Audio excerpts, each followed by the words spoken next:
Saan ka gagaling? Ako'y sumaglit sa Basitbulan. Kaya pala ko natawag sa iyo, hindi ka malana, sagot. Nagpunta ako ng Basitbulan, ako'y nagaliw-aliw. Mga sino naglalaro doon?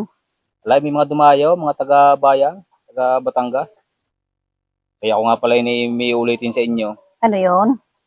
Parang ako tinatabad ng gumawa ng video natin, mga content. Bakit naman? Kadami nagme-message sa akin, mga galit. Anong kinagagalit? Anong sinasabi?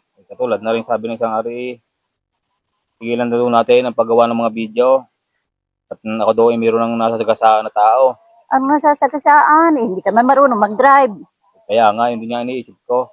Paano ko makasagasa ng tao? Hindi man niya ako marunong mag-drive. Ala, huwag mo nang isipin ng mga taong yun. So, daring isang araw, sabi yan nyo, boss, tigilan mo na paggawa ng content, paggawa ng mga video. Dahil hindi mo alam, ay mayroon ka ng nayayapakan na tao. Anong nayayapakan? Yun ang sabi Dapat nireplyan mo. di nireplyan ko nga. Kaya anong sinabi mo? Yan ang sabi ko, boss, pasensya na ho kayo, pero sa pagkakaalam ko ho, wala akong naalaala na niyapakan na tao. Pinatungan ho, marami.